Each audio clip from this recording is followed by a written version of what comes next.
Hi and welcome to PolyOriginals and Fiona Abel-Smith. So today I thought we'd make this, which is a really fun project to do, which in actual fact is a tiered trinket box. So I've done this one with 2 layers.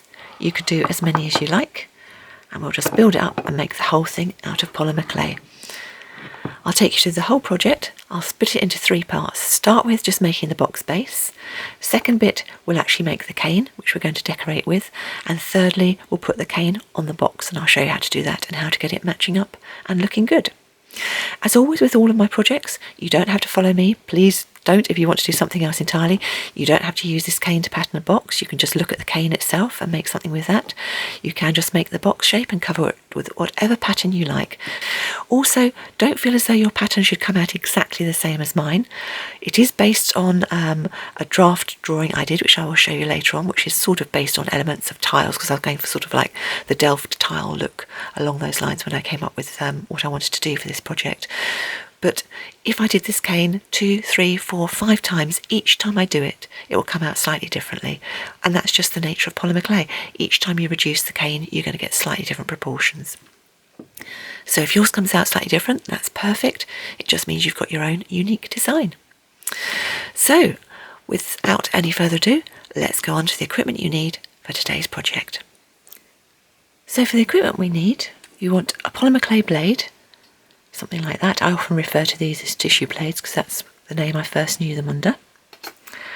Some form of little blunt-ended knitting needle or cable needle, which is the shorter ones here. Anything you've got to the hand that's like that, just going to smooth over and join the edges of our canes with that. A little craft knife. A polymer clay roller. Something about this size is good for a couple of things, but if you have one, then a brayer roller is also useful for actually smoothing out pieces later on. You need some form of cookie cutter or some form of metal shape to make your box around. I've chosen this one today, which is from Teresa Salgado of Tiny Pandora Crafting Boutique. If you've got one which has got completely straight sides, that's absolutely perfect, but you can use the ones with a lip, and I'll show you how to change that so it's usable. And to do that, you're going to need a little bit of scrap clay. So I've got some here that I've just conditioned, and I'll do that in a moment to show you how to make this something which has got an extra bit on the side here, make that nice and flat so we can use that as a template. A little bit of liquid clay. I've just decanted some into a little tub here to make it easier for working with. If you haven't got any liquid clay, then you could use PVA glue, but liquid clay is actually better for what we're doing today. If you want a little finial on top of your box, I've just used one of these small eyelet screws, and these are available from online shops. A tile to bake on, and on that you will also need some aluminium foil so that we can tent the whole piece in to protect your clay whilst baking, just to make sure the oven doesn't spike. A nice good ruler is handy.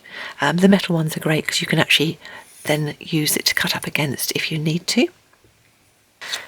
To help with our sizings and to help with the cookie cutter, you're going to need some sellotape or some clear sticky tape and some scissors. A little piece of grease-proof or baking parchment or sheet is useful just to put our canes on when we're starting to manipulate those. You're going to need a little bit of card just to create some squares, and all I've done with this is I've used just a piece of ordinary sort of like card you'd get for card making. And with a pencil, I've just simply marked out on my card, using the grid, one square, and then one of the squares I've cut diagonally across, and we'll use those when we're shaping our cane later on. You'll need just a plain sheet of A4 paper, some form of measuring sheet, something that's roughly the height that you want your tiers to be. So this is why I've gone for the inch measuring sheet. This one is freely downloadable from www.printablepaper.net, but obviously just use whatever you want to, whether it's centimetres or inches. Just get something that's a nice shape. Other than that, you're also going to need wet wipes and tissues, and of course a pasta machine dedicated to polymer clay use. It's completely up to you how much you sand. You will need a little bit of sandpaper just to make sure that the box fits together nicely. And for this I've gone for 230 grit and a nice big piece that you can actually rub the box all the way over this and just have that flat on a surface. Whenever I'm sanding, I always protect my hands, so I use a pair of rubber gloves, so use whatever suits your hands. If you want to then do a nice finish on the piece at the end, I will go from several grits of sandpaper. So I'll start with 240, then go on to 600, then go on to 1000, 1500 and all the way up to 2000, and then I will polish the piece on a bench grinder which has got a nice soft unstitched cotton polishing mop on the end. And at the end of the video I will show you both a sample which has and which hasn't been sanded, so you can see the difference and decide which you want to do. A ball of string could also be quite handy just to do a bit of measurement around for one particular piece of cutting. Right, so that's all the equipment. So what we'll do next is we'll just go on to that cutter so I can show you how to get the cutter usable for making our template.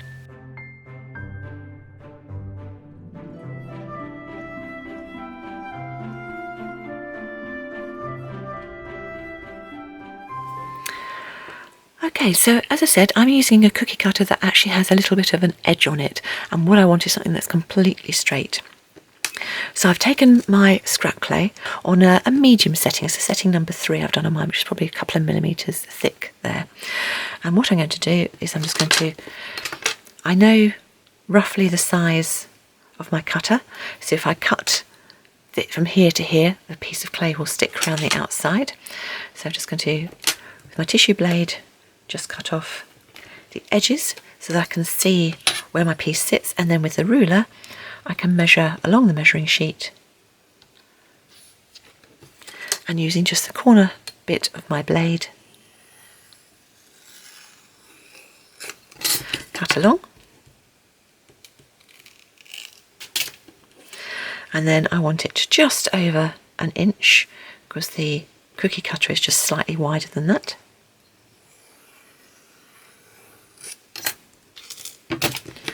So now I have a nice long piece, so simply take it up, put it on your cookie cutter and press it nice and smooth the whole way round.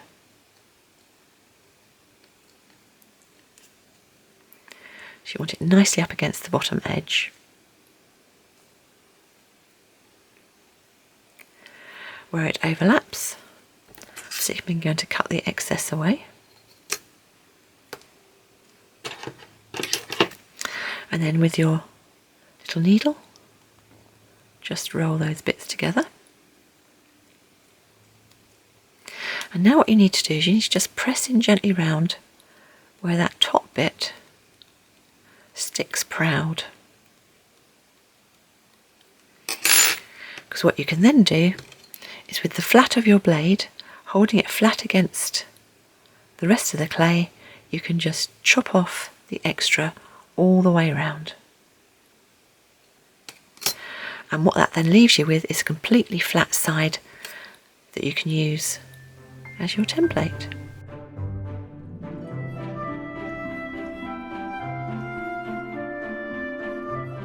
When you've got it all chopped off, either with your small roller or with the brayer roller, and this is where this comes in handy, just roll round to make sure you've got nice neat sides.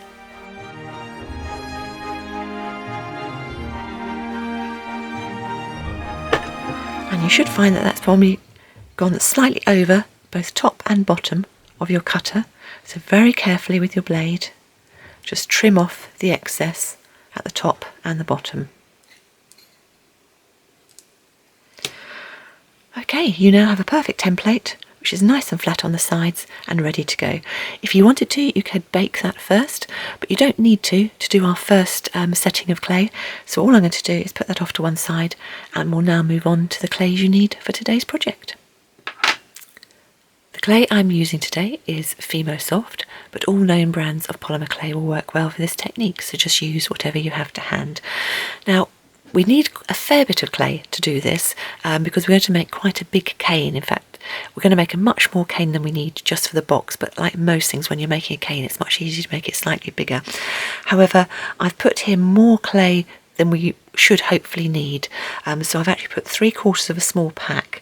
So that's 1.5 ounces or 42 grams of the four main colours I'm going to use in our design. But when you condition this, condition 1 ounce or 28 grams separately from the other bit, because hopefully we won't need these 4 bits. These are just here in case you need a bit extra, because there's nothing worse than getting towards the end of a design and then finding you actually needed a bit more clay than you thought you did. And so for the colours I've chosen, I've gone for Calypso Blue, Peppermint, Pacific Blue and Windsor Blue. These are going to be the 3 main elements that I'm going to make up, and the Windsor Blue is going to be the outline, the dark colour. I'm going to pack my design with a light colour. I'm also going to do Skinner blends. So for that I'm going to use white. I'm going to need quite a lot of white. So there's actually 2 small packets here. So 4 ounces or 112 grams of white. And what I would generally do is I then tend, certainly when I condition clay, I wouldn't put it into a bigger sheet than half a pack at a time. So I'll condition all of these separately. And if you're unsure how to condition polymer clay or why we need to do that, I do have a separate video about conditioning clay, and I'll put a link to that below these video details here. And just to take you through, I do have a very rough design that I did. I took inspiration from tile patterns because I decided I wanted to do a blue and white tile, so I just looked up images of blue and white tiles and picked sort of lots of different ingredients from different tiles. I also wanted quite a strong design in as much as having some stripes in it, so that's what this middle part is. And to give myself a heads up, I've just given myself a rough idea of what I want to do. So this bit will be with the Peppermint, this bit with the Pacific, this bit with the Calypso, and then the leftover bits are used to make the other ingredients. But all this background area, this will be the white, which is why we're going to need slightly more white than the other colours. We also need to make the box itself, the background and the inside of the box, and we'll make the structure of the box first and then put the pattern on the outside. So you could of course use scrap clay if you've got a lot left over, just make some of the grey colour like we used to cover the cookie cutter, or you can use a specific colour or a marble, just grab some leftover bits and pieces you've got and do a marble on the inside, whatever you want to do. But whatever you do, you'll need probably about 3 packs equivalent of the clay, so that's about 6 ounces or 168 grams. Now again, this should be much more than we need, but if you're going to do a specific colour like I am, I'm going to use the Windsor Blue, then give yourself much more to start with so you don't run out halfway through. And again, I will condition that in the separate blocks like that. Condition it, and I will put this through on my second thickest setting, and on my pasta machine my thickest setting is 0 and my thinnest is 9. But setting number 1, my second thickest setting, is still quite thick, and I will show you that when we come back after I've conditioned all of this, and we're going to start by making the box. So I'll get all of this conditioned first.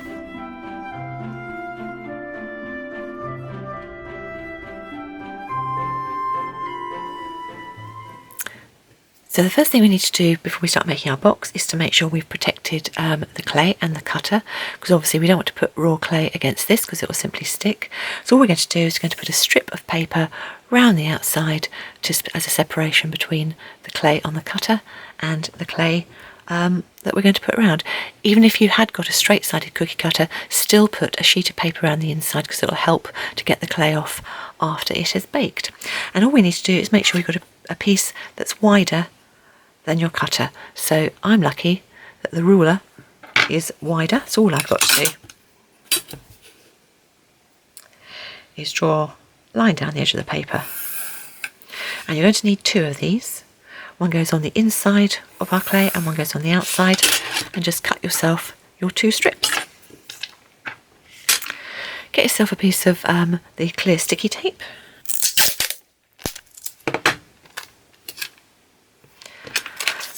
And simply, flat on one side, just put the paper around. You don't want too much excess, you just cut off if there's too much. You want it sat nicely flat. and sellotape it in place, or stick it in place. Okay, so that's now ready for our clay to go around the outside. So I've got my clay ready. I put 2 of my 1 ounce packs together, having done it on, got it nicely conditioned, and this at the moment has gone through on setting number 2 on my pasta machine, because I just wanted to show you how I do this. So we know we only want a piece that's about 1 inch thick. So all I'm going to do is I'm just going to fold it up this way. I'm going to pinch the end.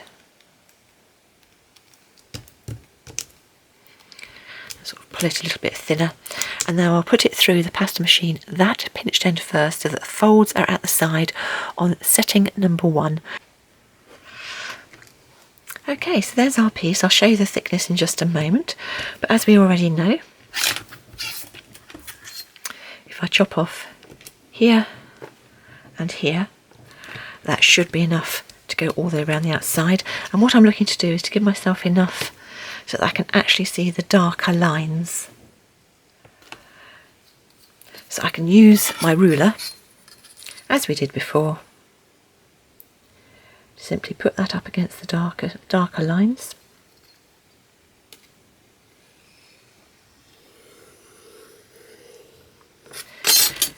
Use the corner of the blade,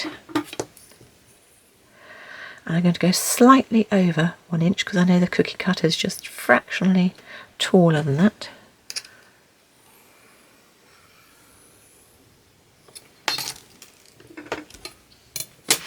And now, so you can see there the thickness. So it's about 3 millimeters. And I'm simply going to take this up to my cookie cutter.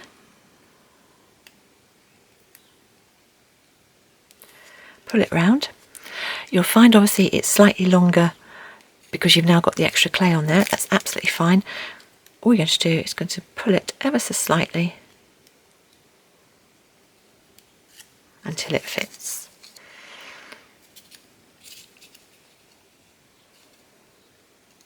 Where it joins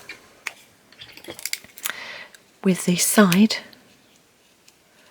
of your cable needle or whatever else you've got. Just join it together.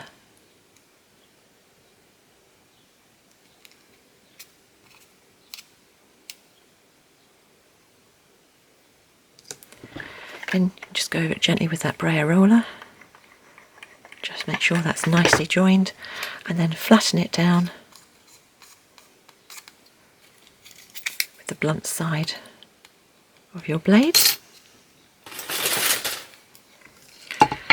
Get the tile you're about to cook on. And then to give your piece a final bit of extra protection, just take your second sheet of paper and nice and firmly wrap that around the outside, and again with a bit of sticky tape just put it into place.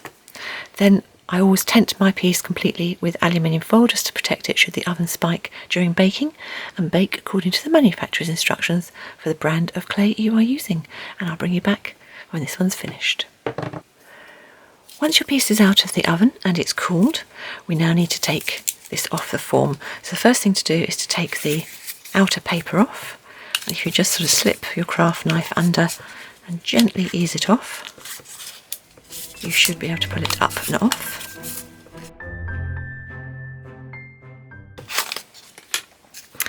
And then to ease the form off, just run the craft knife between the paper and either the cutter or the polymer clay you've put around your cutter, and again gently ease it off.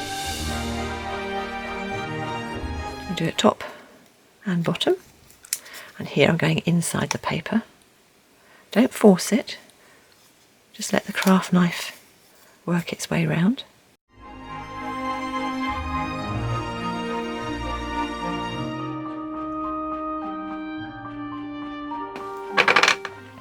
Okay, so there's the sides of our form, and what we can do straight away, if this piece of paper is still fine and not too tatty, we can straight away Get another really long piece of the clay and repeat exactly what we did with this one to make our second tier.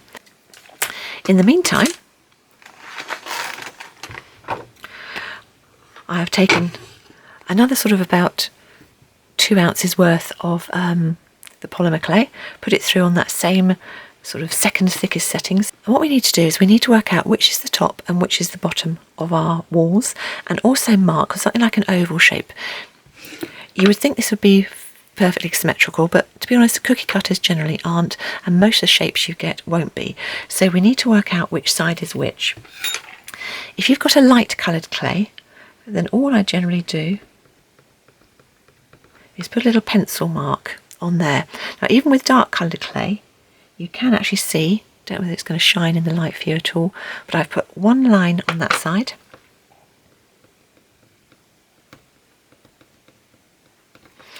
and 2 lines on that side. So that's going to be the top part of my layer where I've got those lines, and I can see them enough that I can know when I'm working which way up is which. So that's 2 and that's 1.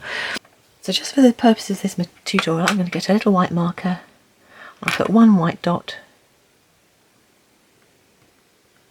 and 2 dots so I can clearly see which is my side 1 and which is my side 2. So the first thing we need to do is we need to make effectively the lid that's going to fit on the bottom of our next tier. So turning this piece upside down, which what I'm going to do first, I'm going to make sure this is sitting nice and flat on my tile. So this is my top, so I'm going to turn that upside down and just lay it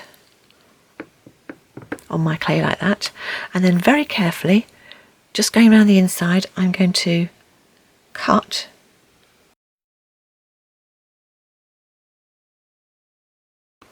and that should give us our starting point for doing the top or the inside lid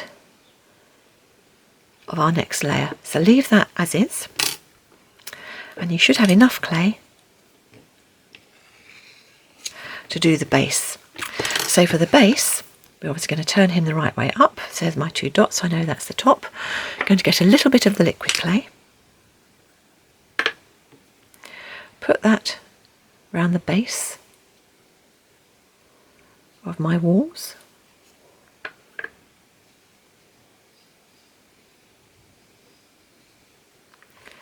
and then put that onto the clay. And very carefully, without distorting the shape and without breaking the side walls, I'm going to press down so that's nice and firmly attached to the bottom clay. And then very simply, keeping either with your blade or with your craft knife, but whichever you use, make sure it's nice and straight to the sides of the walls. You're just going to cut down.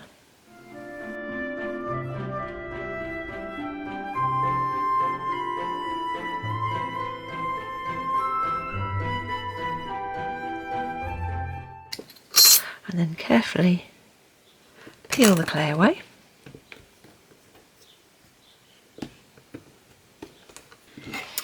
And that is the bottom of your box, or that layer, put into place.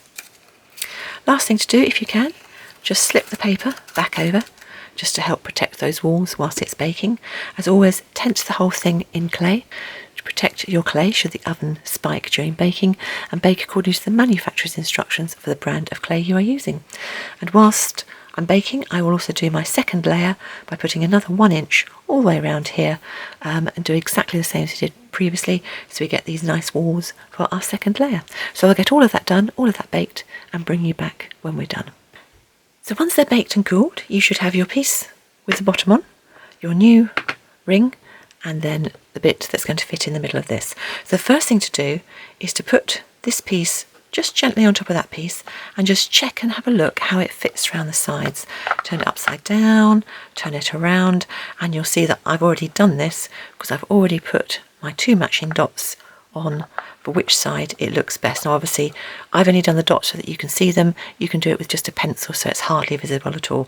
So I've put it down in a place where they fit the best, both front and back. And I now know that that's my top and that's going to be my bottom. And I also just did a quick check to make sure that that fits on the inside, because that's going to be the underneath of this piece.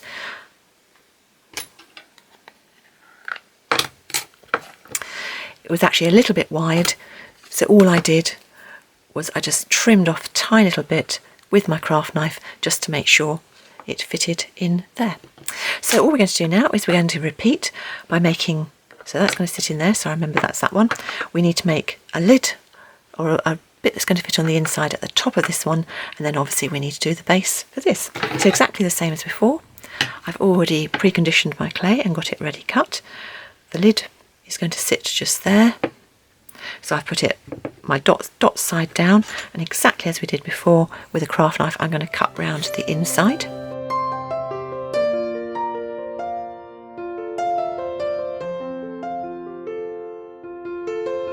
And then with a little bit of liquid clay on the bottom edge,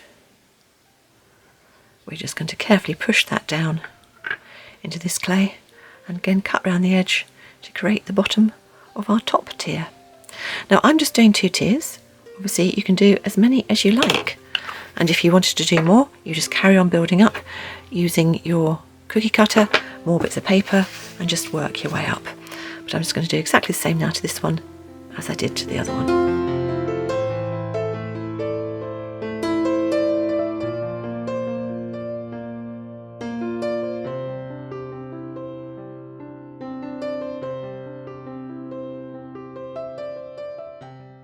And exactly the same as before, tent in aluminium foil to protect it whilst it's baking, and bake according to the manufacturer's instructions for the brand of clay you are using.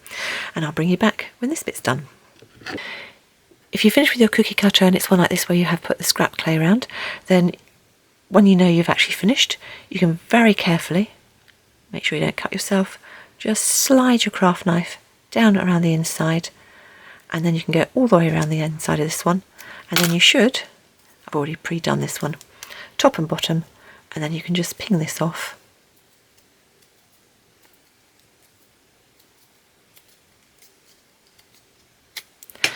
And there you have a little pro forma, which you can always use for another time, push it back on, or just use for something else. Okay, so we're now at the point where we've got our 2 tiers baked with the bottom of the lid bits, and we've got an extra sheet of the remainder of our clay, and again put through on setting number 1 of my pasta machine. So now I need to decide which is the top and which is the bottom. So I think that's going to be the bottom, that one will sit on top. So put the bottom tier, and it's based one side for a second. This top tier, you're going to turn it upside down and just rest it gently on top of the clay, because what we need to do is create our top lid. Now I like my lids to be slightly wider, so all I'm going to do is cut round this slightly wider than the piece I'm doing.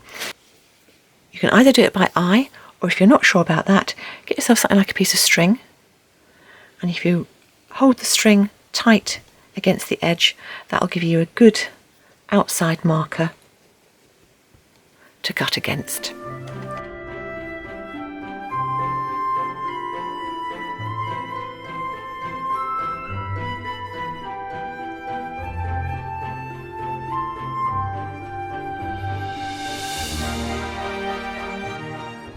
Okay, so that's the lid for the very top piece, and you would normally see, you can see there, there's a slight mark where it's sort of set in, where I was pressing down very slightly. So because you've got that, you can then, on the bit that's going to be sat inside this one, so our bit fits inside there, give this a good going over, either with liquid clay or PVA glue. So again, I haven't put on a huge amount, it's enough to make it tacky, not too slippy. But that then sits on the middle there, and you can use those little markers just to make sure that it's sat in the middle, and if you want, just pop that back on top to make sure it sits down nicely. Okay, when you've got that piece done, take that off. Now we need to, I've put a whole load of liquid clay on the top of this, which is now going to sit on that. but the liquid clay to this isn't going to stick particularly well at the moment. It obviously will in the oven. So what we're going to do, we're going to take a little bit of our excess blue and we're going to put a nice thin setting through the pasta machine. So something like a setting number 7, quite a thin setting. There we go. I'm going to put a little bit of liquid clay or PVA glue on the bottom of this, just a small amount.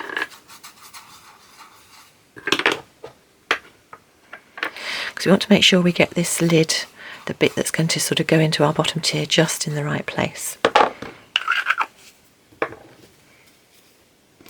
So then carefully put this thin sheet on top, making sure there's no bubbles.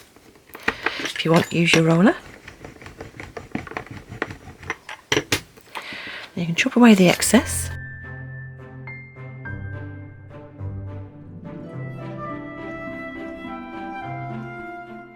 And now, this bit that we've got the liquid clay on, you should be able to turn upside down. Make sure there's a nice sort of margin round the outside. And because I've put not just on the top, but I've also put on the side where the dots are, so 2 dots, 1 dot, I can now take my bottom piece, make sure it's up the right way, sit that over the top, and if necessary, just adjust slightly the lid that's underneath. When you're happy, lift it off, and then you can cut away the excess layer of that clay.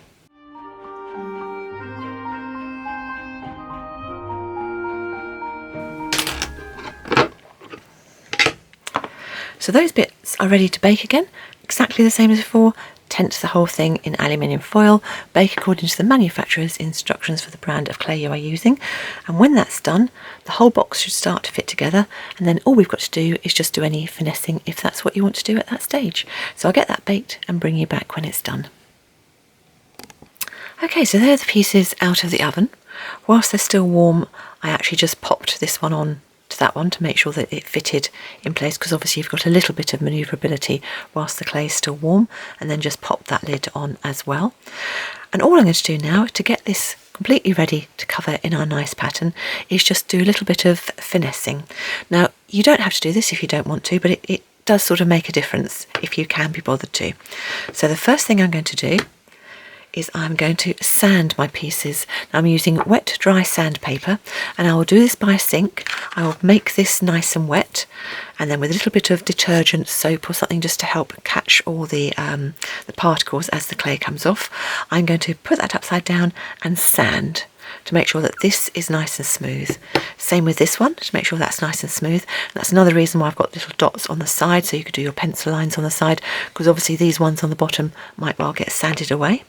I'm also going to sand the bottom, sand around the sides, sand around the edge of here, and sand the bottom of this. I will then put these two back together and then bring it back to the workroom, and I'm going to then check and see what gaps I've got and what differences there are. So you can see here that it's quite a bit wider here than it is on the top bit. You can see here there's a gap and I've got bits missing here. So with a thin piece of clay to do the outside, I will get some liquid clay. I will rub it onto whichever area needs doing.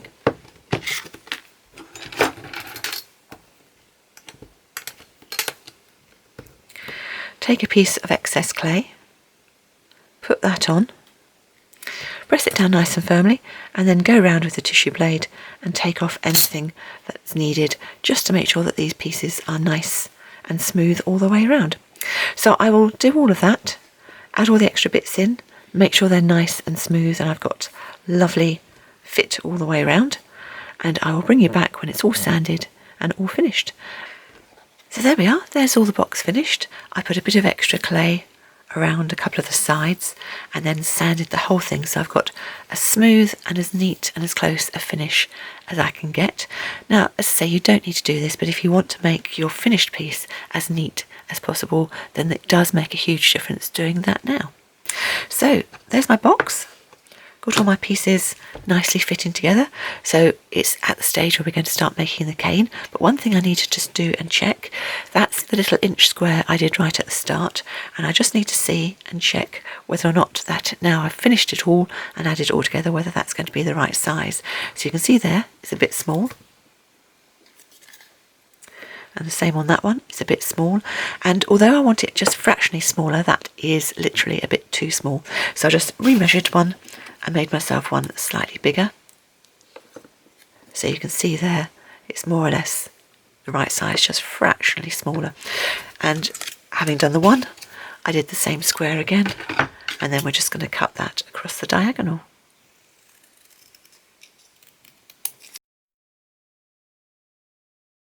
And that'll make sense why we're doing that later on in the video. So, box is ready.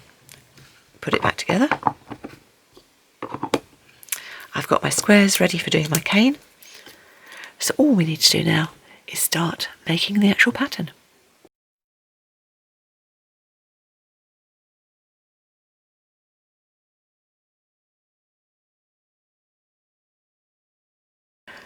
So I've started by conditioning all of my clay, and I've put this all through on a setting number 3 of my pasta machine, so a sort of medium setting. And I've done it in the 1 ounce or 28 gram pieces, and then the smaller 1/4 ounce or 14 grams over here. And what I'm going to do is I'm going to take these away and put these to one side for the moment, these extra pieces, so that we have them if we need them, but in the meantime we're only going to concentrate using on the first pieces, and that way you're not going to end up with too big of a cane, which makes it slightly unwieldy to reduce. So only work on these pieces to start with. And then I've also just done my white again in the 4 separate blocks. So there's all the clay ready to use. And then going back to my very rough design, I'm going to start with this little piece here, which is a very simple cane, and we're going to start with the peppermint and do a skinner blend with the peppermint and white. So I'm taking about half of the big pieces of the colour and the white, and then just doing a straightforward skinner blend, not quite going off to the corner, putting one up on that way, one up on that way, and turning it round. So we do that, and then putting it through the pasta machine, folding it in half, and then putting it through the pasta machine, fold first, and then keep folding from the bottom to the top till I get a nice blend from the peppermint to this end all the way through to the white at that end. And for anyone unused to doing skinner blends, then I do have a tutorial with lots of tips and techniques, and I'll put a link to that in the details below this video.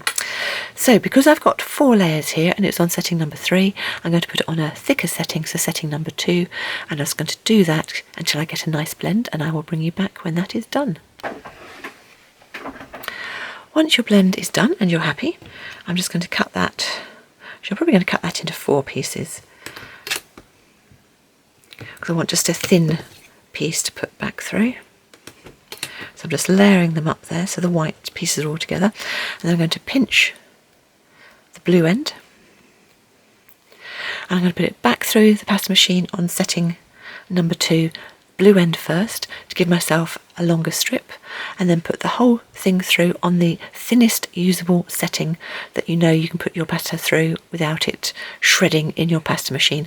If you can go down to if you can go straight down to the thinnest setting, brilliant. If not, just work your way down one step at a time till you get your longest, thinnest piece. So I know mine works on my thinnest setting, so I'm going to put that through on 2 first, and then straight back through on setting number 9. So here we have our lovely long strip of polymer clay. So I'm just going to pull that out so it's not folded on itself at any point across my table, and starting with the white end, I'm simply going to roll. I'm not worried about it being uneven at this end because that's not going to show in the final piece.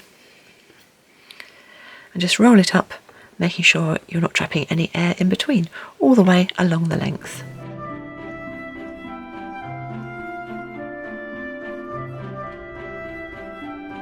Okay, so there we have our plug of polymer clay with white on the inside and the darker colour on the outside.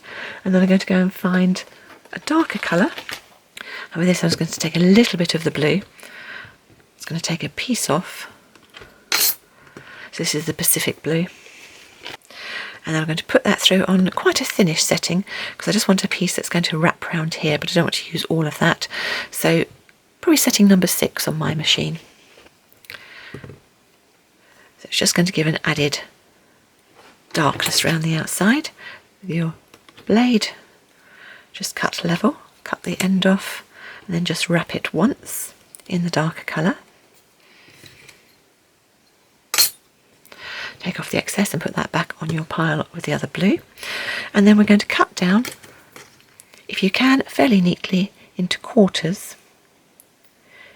And don't forget, if you find you cut down and it's not neat, you can always put it back together, roll it slightly, and then have another go.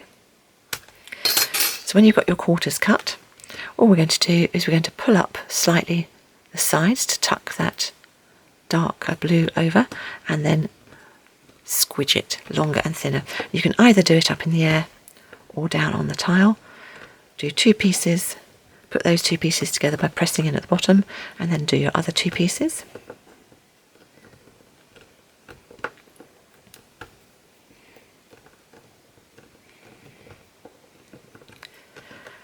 When you've got both pieces together, put that down and put all 4 pieces together.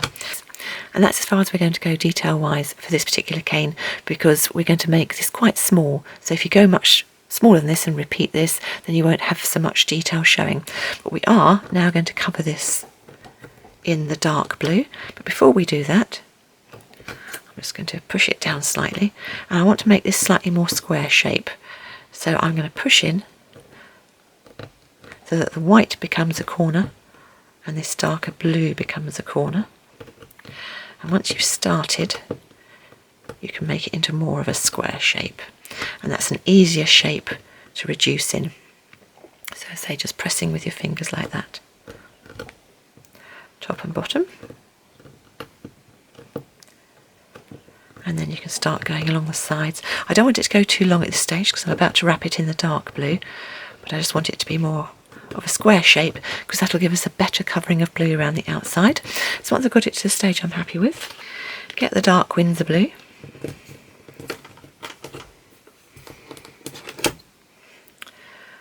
chop either side to give yourself a piece the right size. And again, I only want a thin layer of this to go around the outside, so I'm going to go through on setting number 7 of my pasta machine because it's a nice dark colour, we don't need that much. And just simply wrap that in one layer. Take off the excess, put your blue back in a pile together, and now I'm going to work on the height of my cane being about 1.5 inches. So you get your measuring sheet, and we want 3 pieces of this to go together. So this needs to be 1, 2, 3, 4.5 inches long.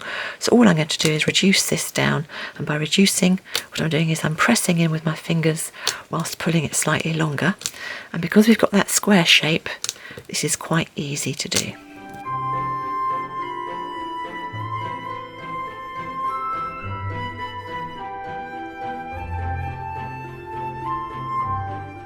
As you can see there, I was trying to keep it fairly straight and more or less the same size. Once you've got it to roughly the 4.5, rather than have the square, so I've got the white here and the darker side there, I'm just going to go down and round off or level off that corner piece to make it more of a petal shape all the way down. If you do this at this stage, then hopefully you should keep it fairly even the whole way down. I'm going to chop off the very ends, not that you need to, but just so you can see what we've got to make mine neater as we're going along, so you can see how the pattern is there already. And then we'll chop down our 3 pieces to give us 3 pieces that are roughly the same height. So that's the bit for our corner part of our cane, but as you can see from the picture, we do need some bits of white in between this. We're going to pack out the white, and this also needs to be a right angle. So the first thing we are going to do is we are going to create 1, 2, 3, 4 little triangles of white to sit in between the pieces of our cane there.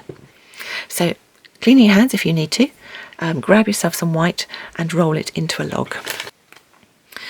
So I'm using the other piece of the white that I took when we did our Skinner blend with the peppermint. Roll it into a ball to make sure there's no trapped air inside.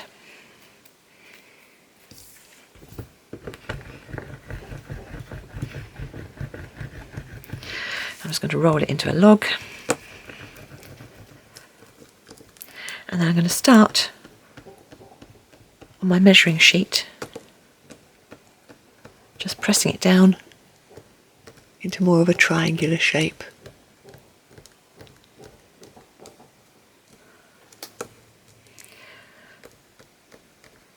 And I'm going to make this probably about 1/2 inch along each side.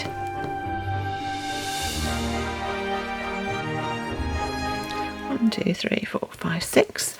So you want 4 pieces, 1.5 inches high. And then put them at the end of your pieces. You just do this to start with. So you've got the pieces together there. And then one on either end. So you've got a nice little row like that. Check that it's the same top and bottom. They're nicely positioned. And then very, very gently just pull these bits together. Top and bottom first, and then down the middle. When it's nearly gone, you can start putting this on its side. So what I'm going to do is I'm going to put it flat on the side and then pull this up to make it more right angle. Repeat, pull that down, pull this up to make it more right angle. And what we should end up with is a right angle piece that'll fit nicely into the corner of our cane. Take your time, so you can do it flat on its end as well.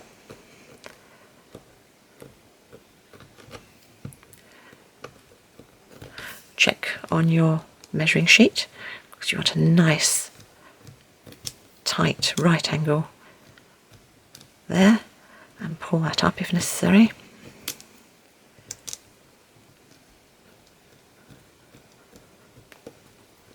And that is about done. So that's the first piece of our cane complete. So for the next part we're going to do this, which is a very sort of basic sort of leaf shape, and we're going to use the Pacific blue and the white to make a Skinner blend, and then have little inserts with a darker colour, and then surround the whole thing again with another colour. So start with, get one of your pieces of white, your Pacific blue, and remembering we chopped a piece off the end here, just take yourself a piece which probably would have been about half the amount. Same with white, put the other bits to one side, and exactly the same as we did before, make yourself a Skinner blend with these two colours and do it all the way through to where you've put it through your thinnest setting and get your nice long strip. And at that stage we're going to change because we're going to concertina this, not roll it. So I'll get this one done all the way through to that stage and bring you back when I've got the nice long strip. Okay, there's our nice long thin strip. This time I'm going to pull it out straight again so it's not tangled or twisted, but this time very gently we're just going to concertina it backwards and forwards.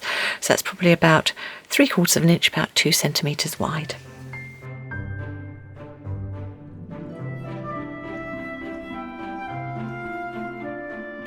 Okay, they often look very untidy when you've done this, but that's fine because we don't actually want it a square shape.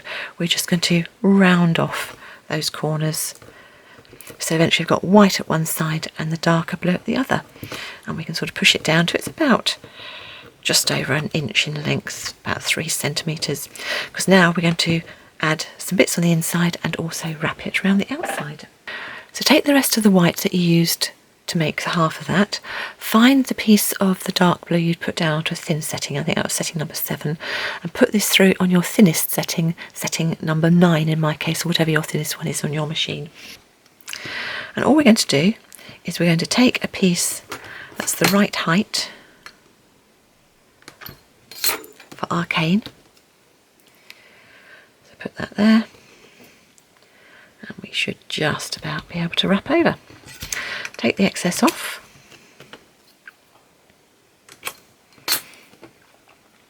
So I'm just going to pinch the top, and then we can cut straight down through the middle here.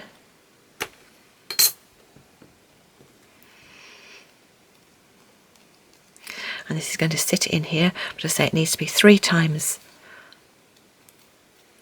If you've got any bubbles, just pop those.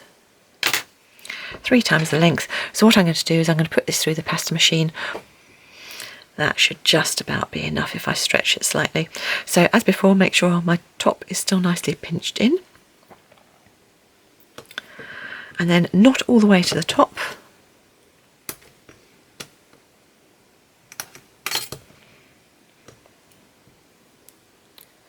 That's our first insert. Next one goes to the one side. Exactly the same again. Put in where the pinched piece was. Cut off the excess. Put the 2 pieces back together. And then lastly on this side,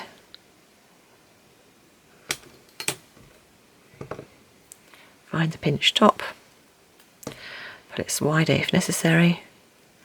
Push in. Cut off any excess.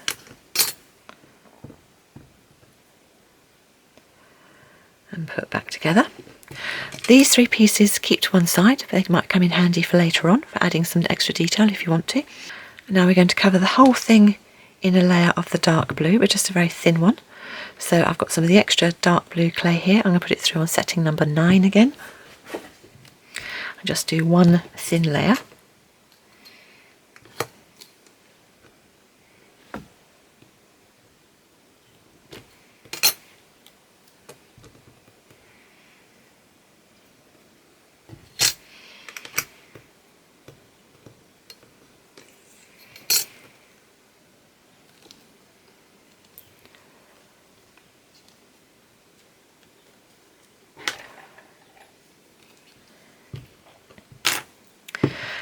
Take the rest of your white you had left from that bit and put that through on as thick a setting as you can manage to go all the way around the outside. So I've just folded that bit over. I'll try it on setting number 2. Not quite, so try it also setting number 3. That's not too bad. So I'm just going to pull it slightly wider in places so that it fits round. Drop it off neatly, and again go around the whole piece with the white.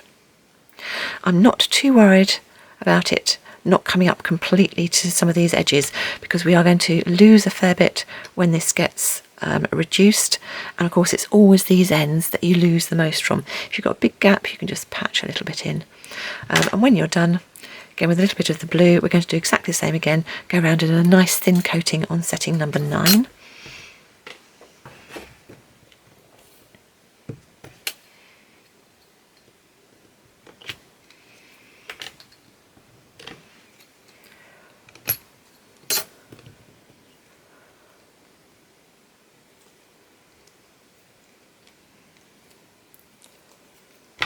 Cut off the excess where it meets. Put all your blue bits back together, because you're going to need that for something else. And that is our next part of our design done. But this one, again, don't want it round, we want it to be sort of diagonal, leaf shape like that. Let's do it, start with your fingers. Again, we're trying to keep this to about 1.5 inches in height according to our measuring sheet, and this is going to sit in this corner of our design, so this needs to be about 45 degrees. So I'm going to do that by looking on this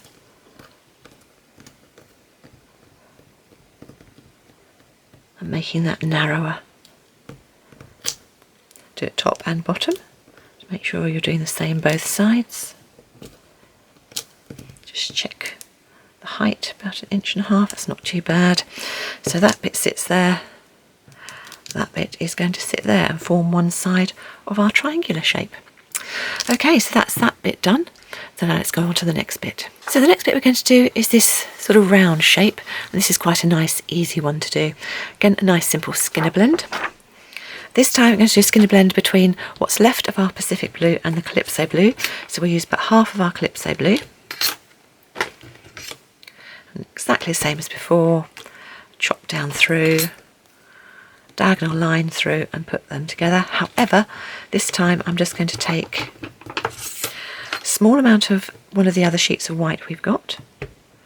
I'm just going to chop a couple of stripes, and I'm just going to sit a stripe of white in between these two colours.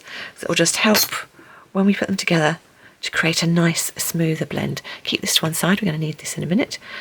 And then, as exactly the same as before, fold in half, put back through the pasta machine, setting number 2, that way through, constantly fold bottom to top and create a nice smooth skinner blend. And I will bring you back when I've got that long strip on setting number 9, your thinnest setting on your machine, and then we'll concertina this one. But I'll go and get that one done and bring you back when I've got the nice long thin strip. So there we go, there's our long thin strip of clay, and exactly the same as before, put it out nice and straight so it's not twisting on itself, and then start making a nice concertina. About the same size as before, so about 3/4 inch, about 2 centimetres across.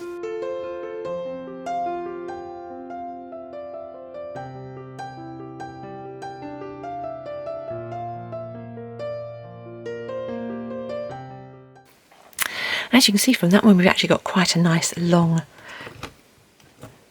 concertina, and that's great because I actually want quite a nice long thin piece, probably about this long, with one blue at one end and one blue at the other, height about 1.5 inches, because that's where the cane's going to be.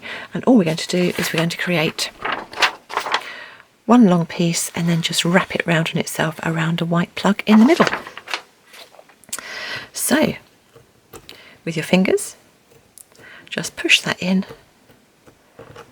pull it longer, turn it on its side to make sure those ends are nice and flat and square.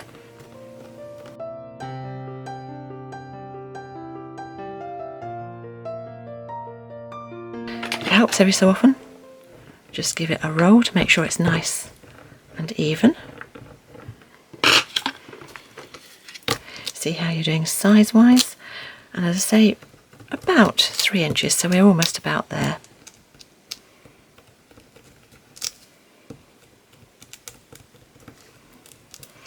Once you're done, decide which end you're going to have going towards the middle here. I'm going to have the we're going to have the darker end this side. So because that's the darker end being this one, I'm just going to pinch that end all the way down the length, because this is the one that's going to fold in and around. So start it off by putting it round your finger, and if it does start to pull apart on the sides, that's fine. If you're doing it around your finger, you can see how it's going to go. So make a nice curve of it. Also put it round your roller or anything else you've got to hand. Make sure it's nice and even. And once you've got that more or less where it's going to go, you can see where we've got the hole, and now we're going to create a nice little white plug to go in there. Take the leftover white, give it a roll, and you only want it about, because I've been doing it on the length size of my roller, I only want it about the width of my roller.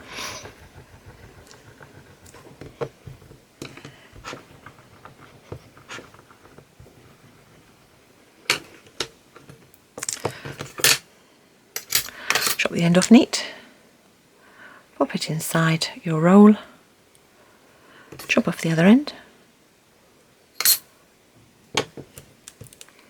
pull that round, and there you've created your nice little roll. And then just to give us a head start on putting it together, you can see there we've got a gap, a triangular gap where that's going to fit. So taking what you had of your white, press that down, and this time make it into a triangular shape. and try and make it to fit the gap that you've got in that piece. Now we know height wise it's about 1.5 inches, and there I've got a smaller side here, longer side here. So just use your fingers to create the right size and shape to fit in that gap. Slot him in place. And then when we start putting our pieces together, we can see how we're going. So we're going like that so far, and then what we want, obviously we want that line to go in the middle. So the next thing I'm going to do are the lines. So one here and one here, and we're going to do that by using what we've got left effectively. So some of our blue, some of our peppermint, and some of our calypso blue. And we're not going to have these too wide, probably only need about 1.5 inches. So depending on what size you've got of the clay you've got left, I'm simply going to fold those in two, and I'll do the same with this one.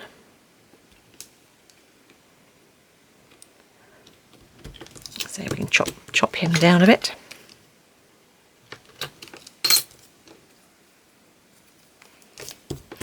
And I'm only going to go, it's not going to be a very large piece, so probably only a couple of inches, about 5 centimetres will do.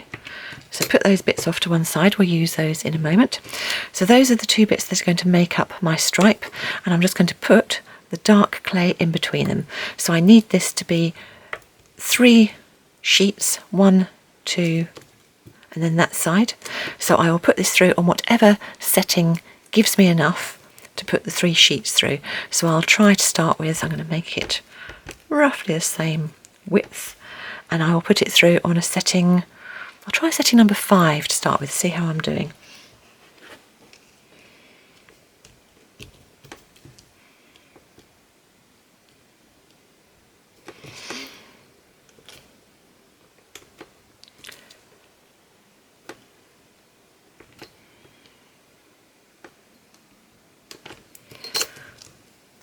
Okay, and then just take off the excess top and bottom.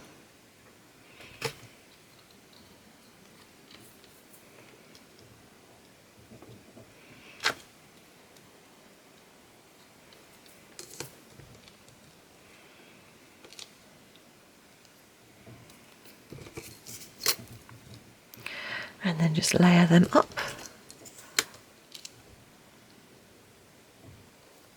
That is our very simple stripe down the middle. So I'm just going to put it very slightly longer.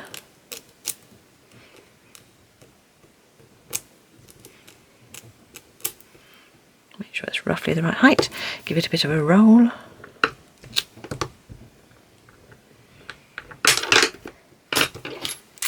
And that's going to be cut into 2 bits that will fit either side. And then our last piece, we're going to take what's left of our colours. So start with the dark calypso blue. Roll that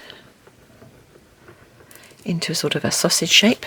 Take our last little bits of the dark blue, and I'll put these through on quite a thin setting because I want a layer to go around the outside of that, and then a layer to go around when I add this one in as well. So I'll put it through on setting number 7. So as we normally do, chop either side.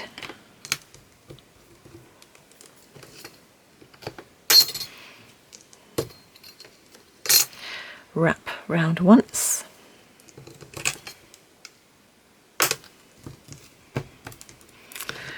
And then, even though it's quite a small piece, I'm going to take my roller, push down really quite hard to create a groove. Find some little offcuts of white that I'd had from using, from making the other elements of the canes.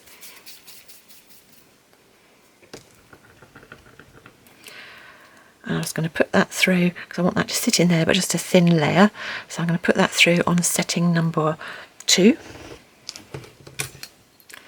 Cut it so it's the right height. Pop that in. And then roll up what's left of the peppermint.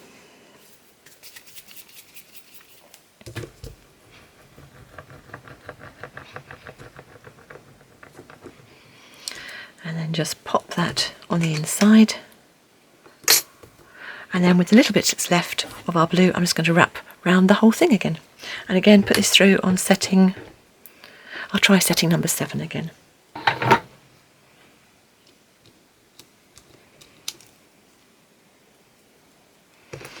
just going to cut it at the base.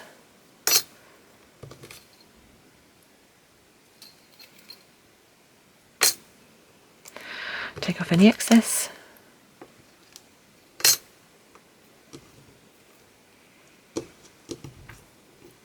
And then again, make sure this is roughly the right height. So now it's a case of starting to put all of our pieces together and seeing what we've got. So that was our corner piece. Now if we take this and cut this into equal size, make it fractionally longer. So I've gone just over 2 inches there.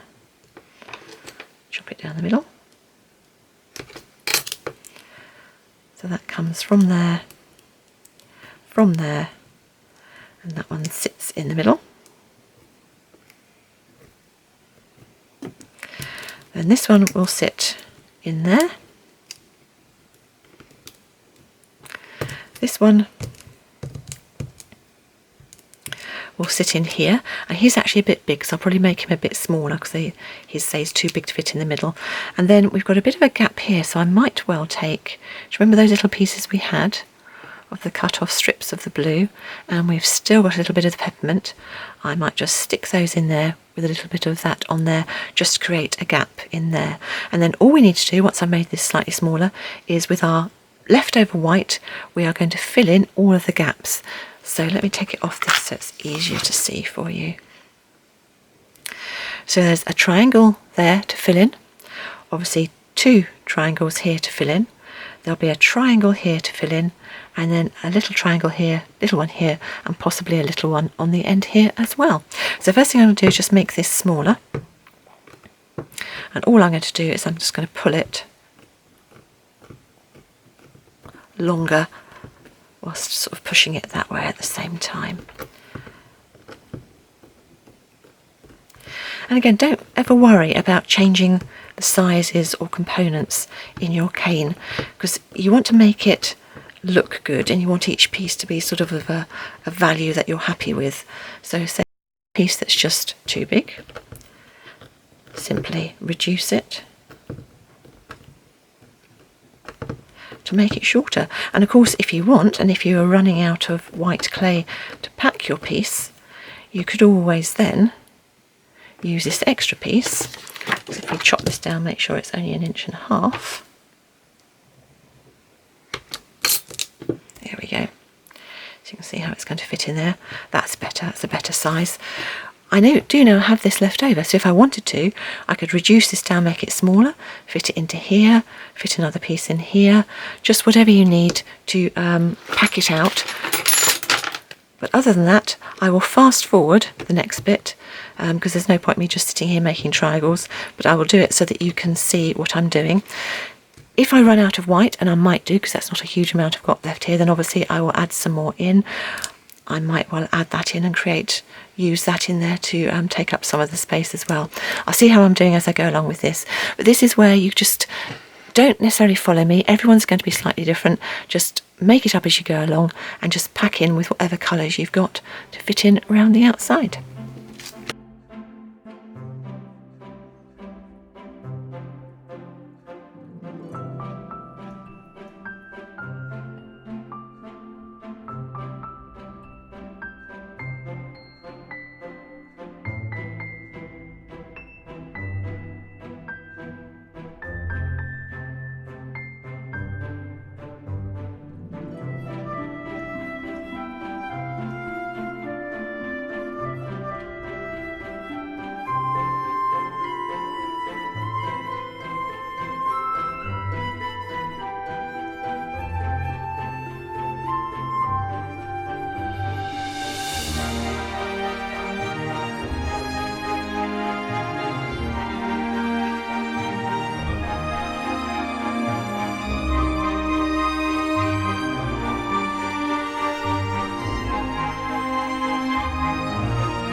Okay, there we are. I used about another half pack, so another 1 ounce of white, just to add enough so that I got a fair bit of white, because that's the look I was going for.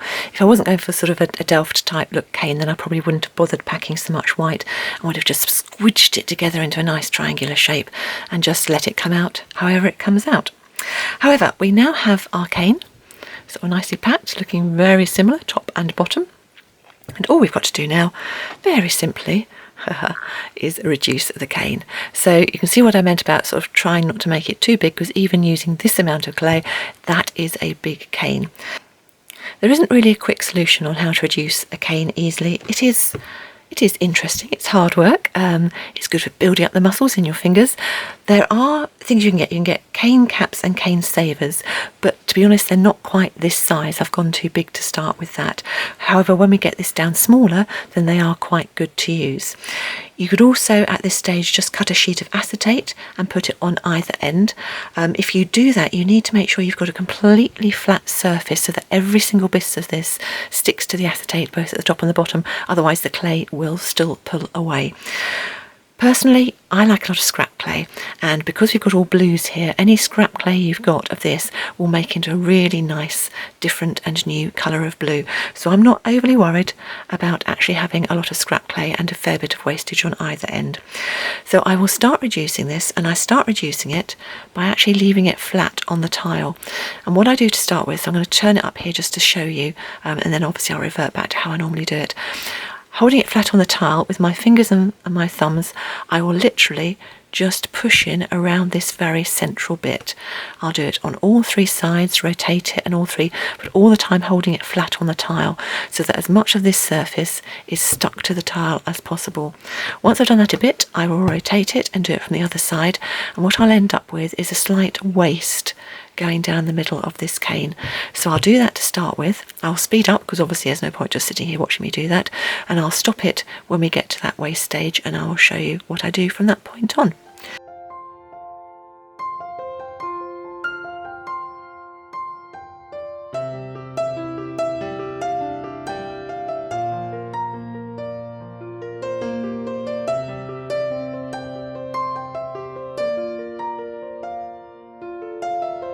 Okay, so you can see what I've done so far. I'm starting to get that nice waste, and what I will now do is pull down the sides to even that out.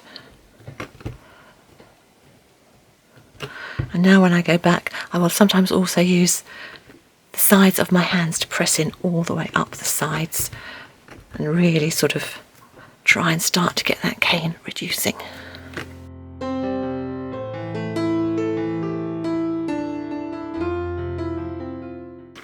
One thing I am concentrating on as I'm going is making sure that I'm keeping these stripes as straight as I possibly can, and wherever my point is, making sure that I've got the same amount. So for instance here I've got a small bit of blue, making sure that along that corner I've got the same amount of blue.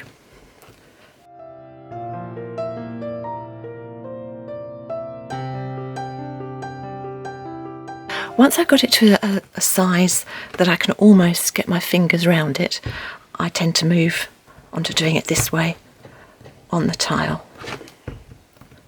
And then what I'll do is I will simply press all the way down, flip it over and do the same.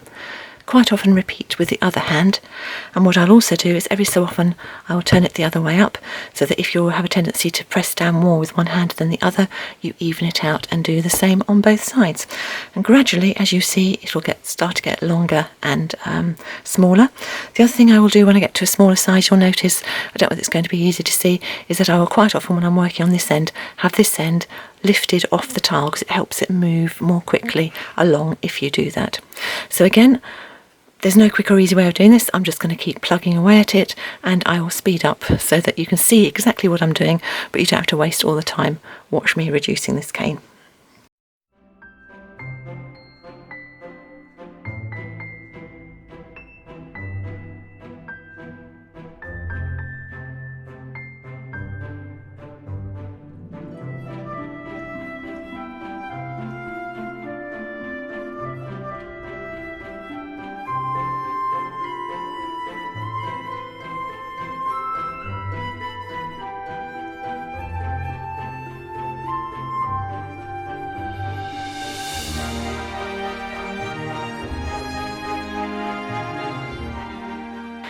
So when it gets to about 1.5 inches across each length, I will stop. I've probably got, well, 1, 2, 3, 4, 5, 6, 7, 8, 9, 10, 11, 12, probably about 12 or 13 inches worth of cane there. But obviously I know I've got a fair bit of wastage on either end. What I'm going to do now is I'm going to chop off the ends just so I can see which pattern end is which, because I want to now reforce it back into my right angled triangle with that bit at the right angle, because what will have happened automatically as you're reducing is you tend to put the same pressure on each side of the cane, so you'll end up with an equilateral triangle, so 60 degrees on each corner, which is not what we actually want for what we're doing today, although it does make a nice pattern. So if you want to keep it like that and do a hexagon, obviously that is absolutely fine. So I'm just going to chop off the end so I can see where the pattern is. Right, so that's the bit I want as the right angle. So the right angle is actually this nice bit of blue, fairly dark blue along the top. So now I know that, I'll chop off a little bit of this end as well, just to make it easier for myself, because there's no point having lots of excess clay. And all I'm going to do is I'm going to put it down so that this bit at the bottom here will be the right angle. And now with my finger, I'm pushing this side of the clay so it becomes more upright. It's not going to go in one fell swoop, it'll take a bit of time, and I'm just going to get it roughly like that before I make my first cut. And whilst it's very tempting, I'm just going to turn it up the other way now and put that blue down that side and then repeat on this side.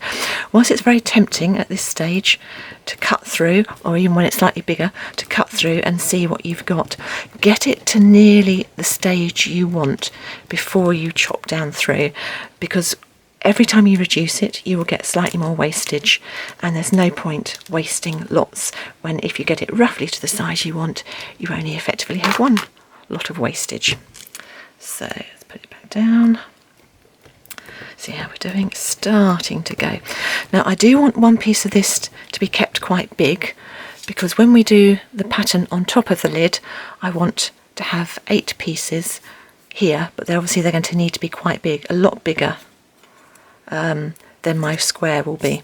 So I'm going to keep one bit definitely big, and then the other bit I need to go down to the size for what I'm doing with my box. Obviously if you're not doing a box, if you're just doing this cane for something else, then take it to whatever size you want to do.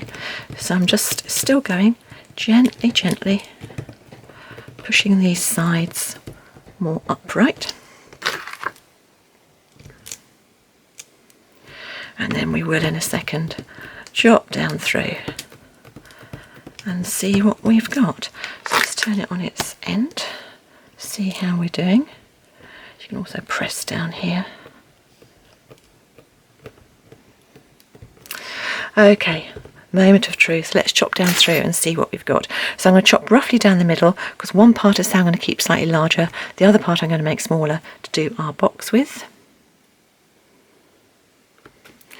And then chop down through and see the pattern that you have. So I'm quite happy with that. That's come out quite nicely. Every time I do this will come out slightly different. Every time you do it will come out slightly different. There's no right or wrong. It's just whatever comes out is your particular pattern. So put one to one side, so we'll come back to that one later. So because we're covering the box, this part I'm going to reduce to the right size, or certainly a portion of it, to the right size we need to cover over the box. So let's go back and see the box and see how we're going to do that.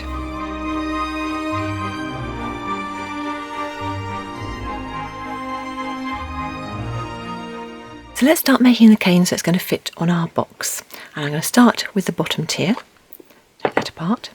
Now I know, because I've got my square already, that that's roughly the right size.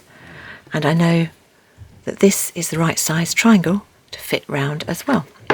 So the cane at the moment obviously is too big, and I'm using those little squares as templates to make the cane the right size. You could, if you wanted to, of course, cut this in half, put 2 halves together and make a square cane. However, if you do that, you're not as likely to get a good match from here all the way down to here. When you put the cane together, you will get some distortion where you put together the 2 ends that are going to match. So personally, I'm not always that neat. I'm not always that worried about being neat. When it comes to my kaleidoscopes, I do like to be precise and neat, because I think even the slightest thing that's out makes the eye pick up on the details. So I try and be as neat as possible, and particularly because I want to match one tier to the other tier. So I'm going to keep my cane triangular. And I know from experience I'm going to need about 48 slices of the cane. So it's a bit big at the moment.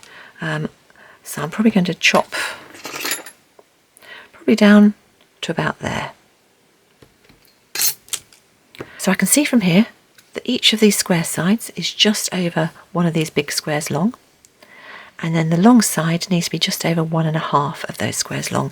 So all I'm going to do is, as I was doing before, work to keep it nice and upright, and I will keep on going until I've got my cane the right size so it fits this template. And because you've got the 2 templates, you can, if you want, of course, put one on either end to check that each end is okay. So again, I'll speed up, take you through to the stage where I get that the right size and shape.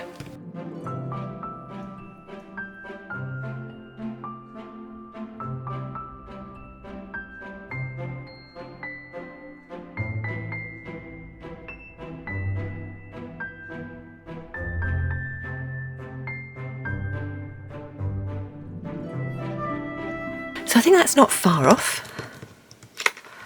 So let's just chop down through, neaten off the end, and let's just see how far we are with our template. So it's a little bit tall, so I can just push down ever so slightly on that. But other than that, we are not far off. So what I need to do now is I need to start taking slices. Now, because our piece is already quite nice and thick, I can go as thin as I can reasonably replicate so that each slice is as much the same as I can get it. And what I will do is I will just cut 4 slices at a time and then work on those 4, and each time I cut 4 slices I will put my little template back on there and check the size of the cane to make sure it's not changing as I go down.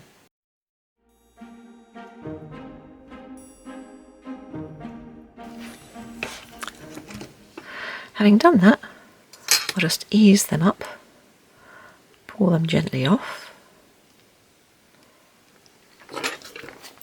and then I will get my canes, put them together, match them as carefully as I can,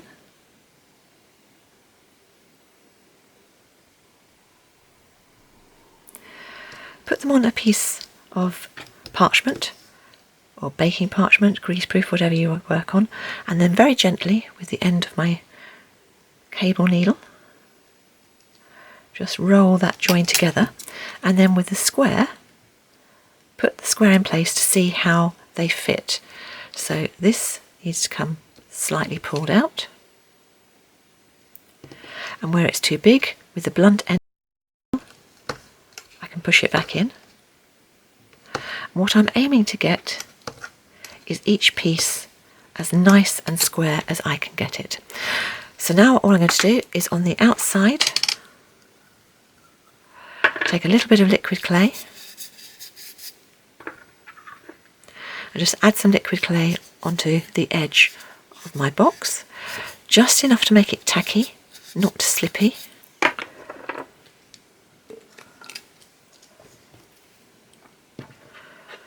So figure out which is your midpoint,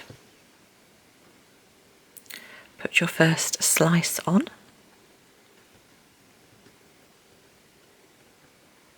and just leave it there for the moment.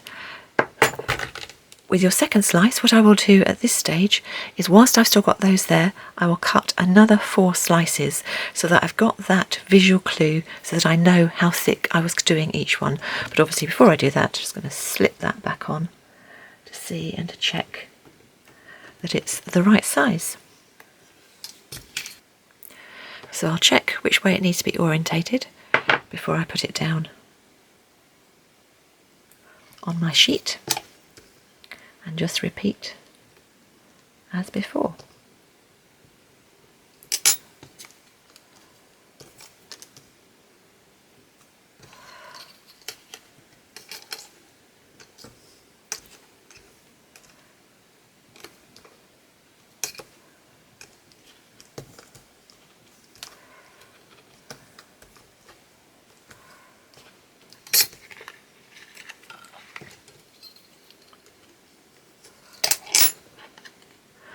then put your piece up next to that one, match it as precisely as you can, make sure it's nice and straight, and then very gently just roll over the seams so you get both pieces to join.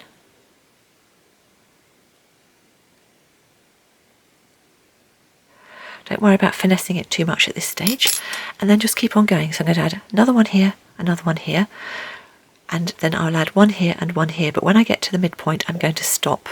I'm then going to repeat by starting exactly the same on this side and then build my way around, because where we get to these sides, this is how I'm going to show you how to join it so that you don't have to worry about measuring to make sure you get exactly the right amount all the way around. So I'll keep going that, I'll sort of speed up to a certain extent and then bring you back when I've got this done.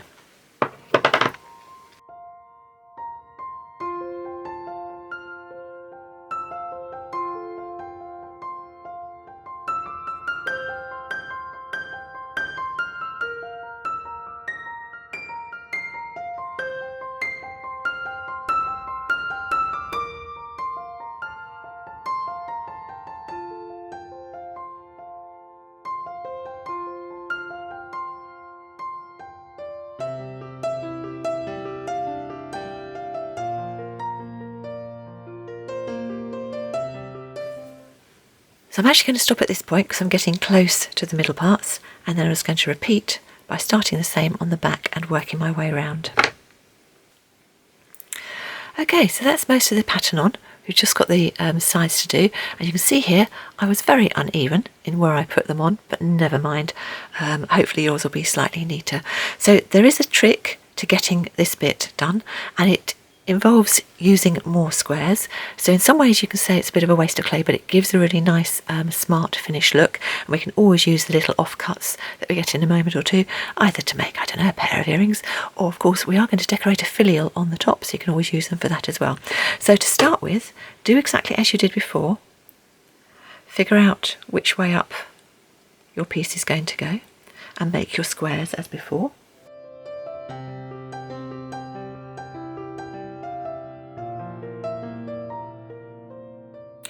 And this time only put up that side so it's nice and neat and where you want it to go. Give it a little bit of a roll, just that side.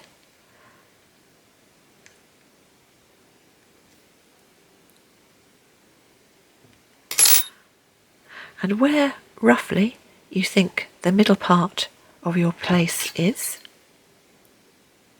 you can go slightly over, because it's better to overestimate than underestimate. Chop nice and neatly upwards. So now we're going to get this second piece and do exactly the same in reverse. Fit him in there exactly the same way, so only this edge. Give that a bit of a roll. And now try and judge where the halfway line is. So I reckon if we go down about there,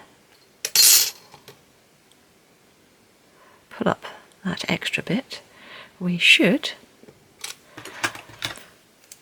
with a little bit of gentle manipulation, be able to fit that in so it's more or less complete. We can actually take a fraction more off, just looking at the pattern.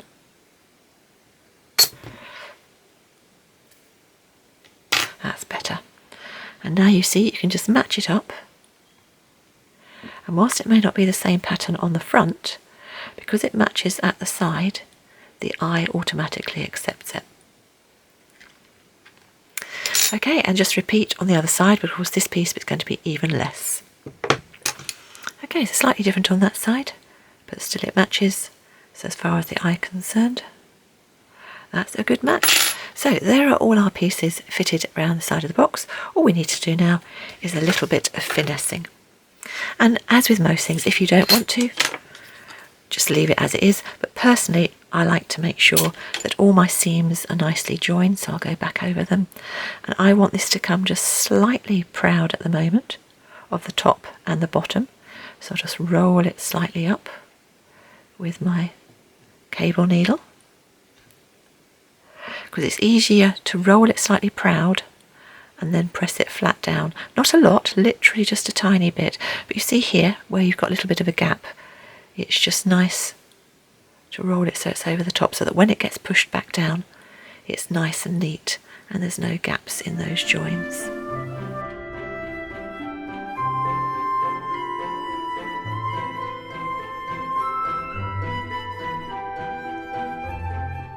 When I've done it, I will get my brayer roller and give it a nice roll to make it as smooth as I can possibly get it. When that's all done, sit it on its bottom, on top a piece of the greaseproof or the wax paper, whatever, baking parchment, whatever you're working on. Press down hard.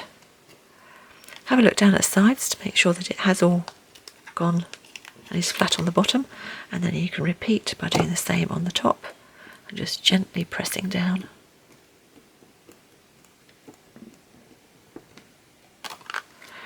And what you should hopefully get, you can just check it by eye, what you should hopefully get is a nice flat piece at both the top and the bottom.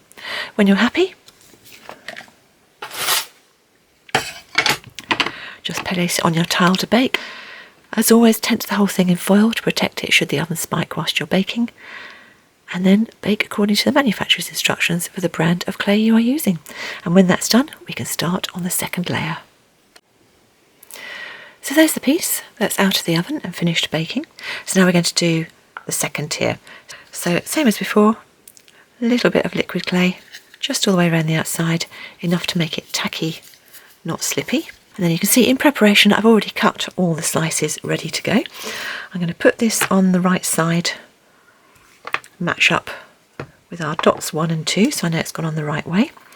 And now I can start matching, and I'm literally going to match not just on here going round, but obviously matching with this on here as well. So getting the first 2 pieces, just going to see which way up they will match, so that will go that way. So put those down onto there.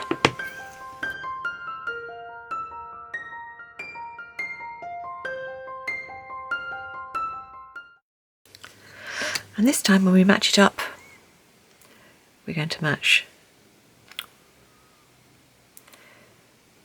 to there, and to there, and across to here, and then also up to the top. Make that nice and square. Now obviously I'm not going to roll these 2 next to each other here, but just make sure they line up. So I'll do the next couple and then show you another couple of ways in which you can make it absolutely pristine.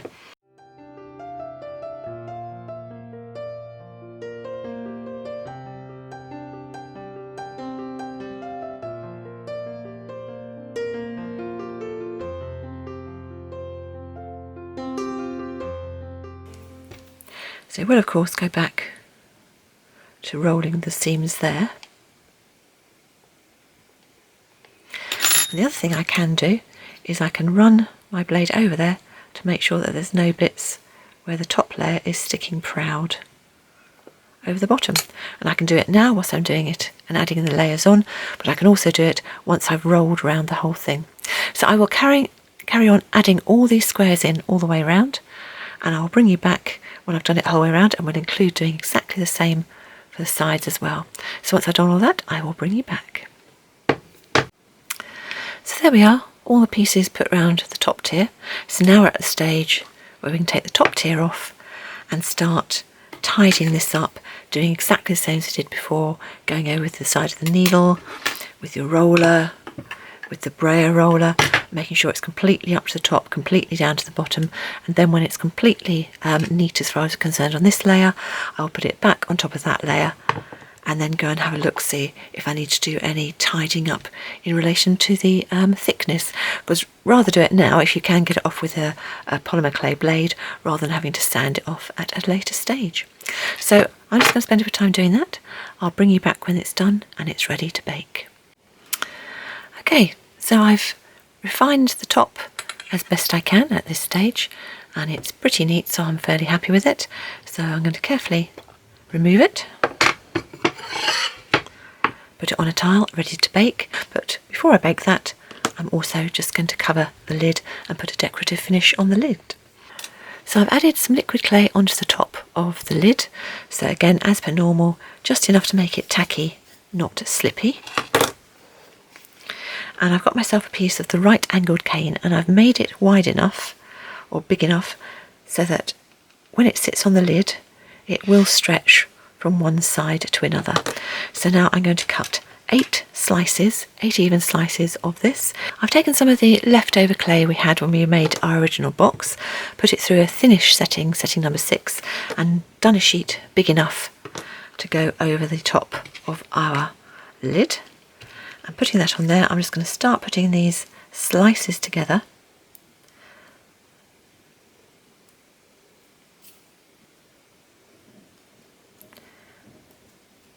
Now I know these aren't pristine, but that's fine. I just need them to go roughly together so that I can fit or come up with a pattern to go on top of the box.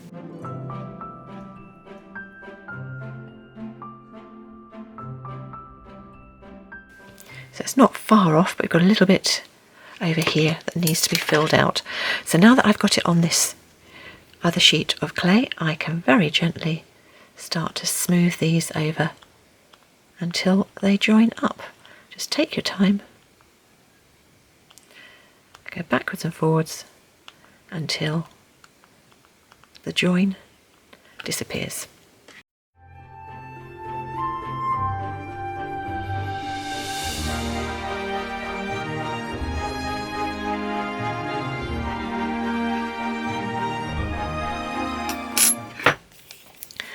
And with a nice clean roller, you go over it and make sure it's nice and flat. If you need to, because you've got that extra layer of clay underneath, you can take it off and actually pull it.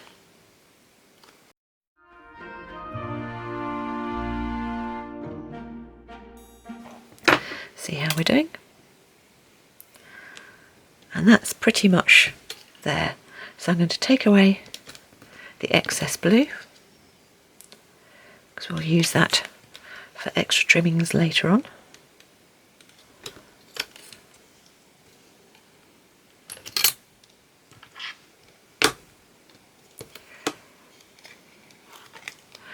And with the liquid clay in place,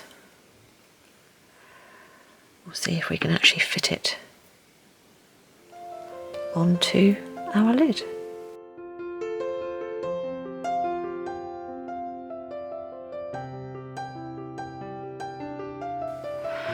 Before you start cutting it off, just have a look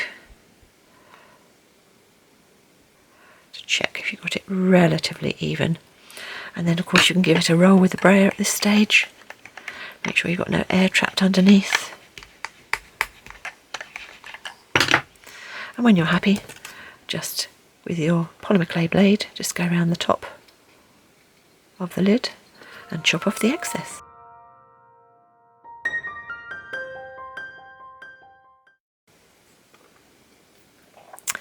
That can sit upside down on your tile next to your tier and be ready to bake. And last thing to do before we put that in the oven is to make the little finial on the top. And to do that, I'm going to take a little bit of this blue clay,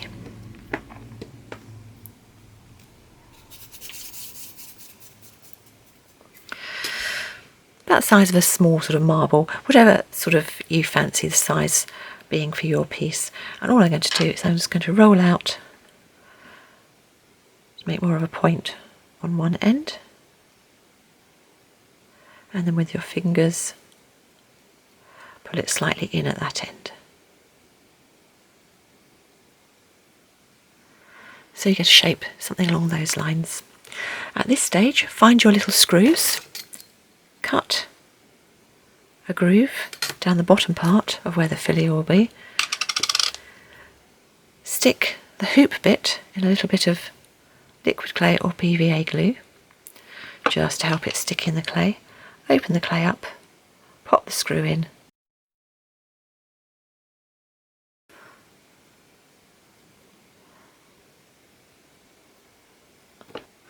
And you need to keep looking at it to make sure that it's central and that that is going straight down.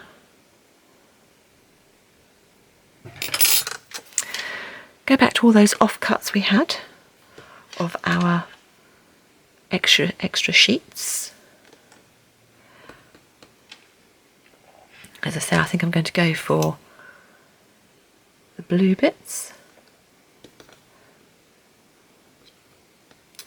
So I'll just see how 3 go around. So it's very much a case of trial and error depending on what you've gone for. So I'm actually going to cut off and use the shape.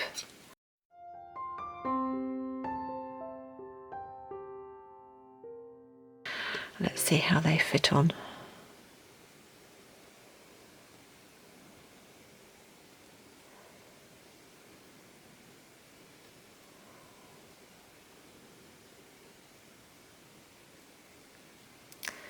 Just gently put them together so it fits on the top. 3 was actually about the right size. Pull the clay down so it fits round the blue clay.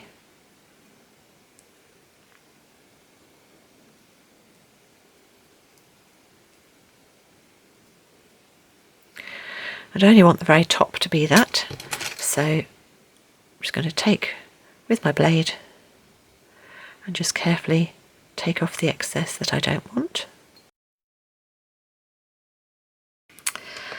And then in another piece of these, let's just take off the bottom bit of this. If we can make that slightly more flat on the top just by pulling it out. See what that gives us going around here.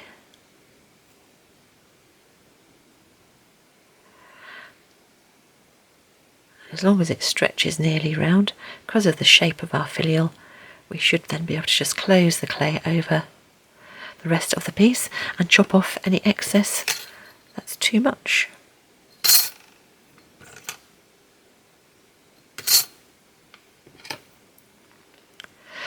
You can make yourself just a plain colour topping if you want. It doesn't have to be patterned like this, but if you do want it patterned, then just take off some of the scraps of the pieces that you've already been working with.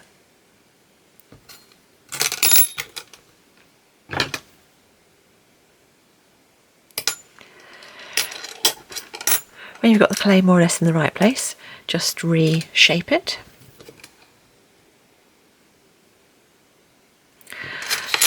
So I'm going to chop off a little bit of extra so that you can really see the screws at the bottom. Make sure that is nice and upright so it will screw in. And then it's just a case of deciding whether you're happy with that as it is, or whether you want a piece of dark blue down the bottom, and whether you want anything else on the top. So I think I'll probably leave it as it is at the moment and see what it looks like. So along with everything else, that's just going to sit on your tile ready for baking. As I said before, tent the whole thing in aluminium foil and bake according to the manufacturer's instructions for the brand of clay you are using. And I'll bring you back when all those pieces have also baked. So with all the pieces out of the oven and with them cooling, I'm just going to do a couple of little finishing pieces before I get round to doing the sanding and polishing. Although obviously if you don't want to sand and polish, you can just leave it as it is. I want to add a little band of blue all the way around the outside of the lid, and then just to finish it off I'm going to add a little band or a bottom plinth of the blue to pick up the dark on that. I'm also, to add to the finial, going to take a tiny little cut out round circle which fits on the top, which that will screw down into just to give a little bit of extra dimension on the top. So I've got some of the leftover of the Windsor blue clay. I've put it through on setting number 2 of my pasta machine. I'm just going to, with the ruler, just cut myself a strip.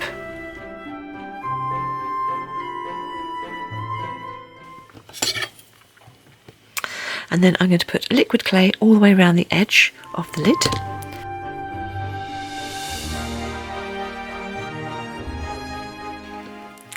once it's in situ, and I'm just going to place this around and press it gently on with my thumb as I go, just to make sure it adheres nicely. Where it meets up, just cut off the excess.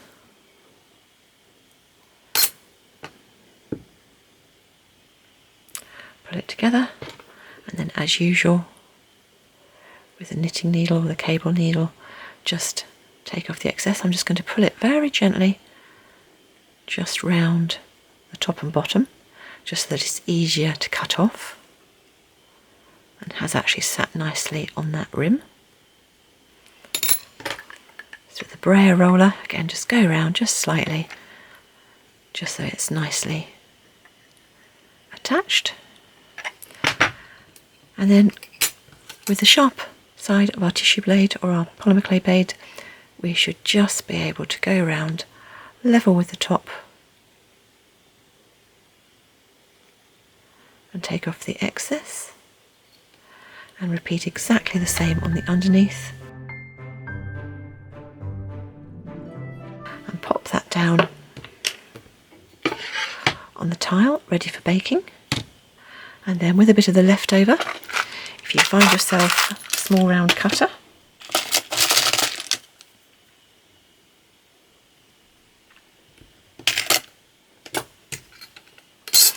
and with a little bit of liquid clay just in the centre, put that in situ, and that'll be where the finial will go. And the very last thing, just on the very bottom, to say I'm going to put a layer of the blue clay.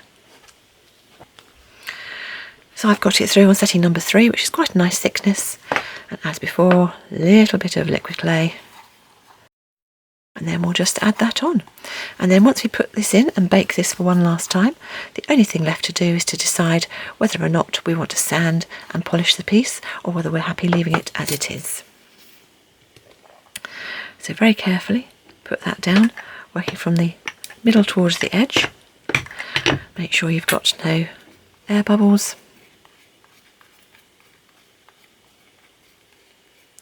As before, just curl it slightly over.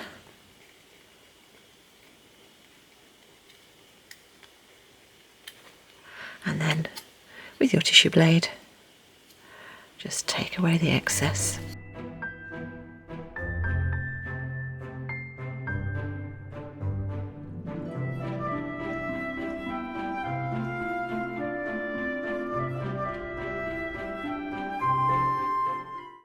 Spend a bit of time making sure it's nice and neat, and when you're happy with the finish, as with the other, the lid, set it on the towel, and exactly the same as before, tent the whole thing in foil to protect it should the oven spike in heat, and bake according to the manufacturer's instructions for the brand of clay you are using. And I will bring you back when we are done. So there we go, there's our finished piece. And as you can see there, it's got quite a nice shine on it because I have sanded and polished it. The very last thing I did was put this on, so I actually didn't put it on until I'd finished sanding and polishing, and then literally screwed it into place, having had that pilot hole there. And there we have our little tiered trinket box. And of course when I sanded away the marks on the front, but because I had a slightly different pattern both sides, for me it's very easy to see which way up everything is supposed to go. Now, as always, I've done another colour example. So this was the prototype one I did, and I did this one all in purples. Now this one I haven't sanded and polished, so you can see there the difference as to whether or not you want to do that. With this one being a prototype, it wasn't quite as neat, and I learnt from that, which is why I spent a bit more time finessing the sides of this one before I put the pattern on, because it didn't quite match up from side to side. But even so I'm quite happy with it. This one's got a lighter colour on the inside because I had more of that colour scrap clay, and in actual fact the leftover bits from this cane, when you put them all together, make virtually this colour, which is quite handy, which again is another reason why, as I say, I don't mind having wastage on the ends. So for this one, the colours I had were lilac, raspberry and the royal violet, and then I used the plum, which is this one, the darker purple being the dark colour. So there we go. Couple of samples. Oh, and on this one, rather than making the right angle canes, this one I actually left as the equilateral triangle, so there are only 1, 2, 3, 4, 5, 6 slices on this one, which is why it's got a slightly different pattern on top. But it did mean it wasn't as equal as this one was, which is why I went for this one in the tutorial. So there we go, that's our finished tiered trinket box made of polymer clay. I hope you enjoyed that one. As I said at the beginning, you don't have to do this design on your box. You can do whatever design you want, so you don't have to spend all that time matching. Just do a nice marbled design. You could just leave it plain if you wanted. You can sand it and polish it, or you can just leave it completely undone. And of course, you can add as many tiers as you want. You can go 3, 4, 5 tiers. Add as many as you like. As always, thank you so much for watching. And for those of you who subscribe, a special thank you, because I really do appreciate it. Well, I think that's it for now. Hopefully I'll see you next time. Bye.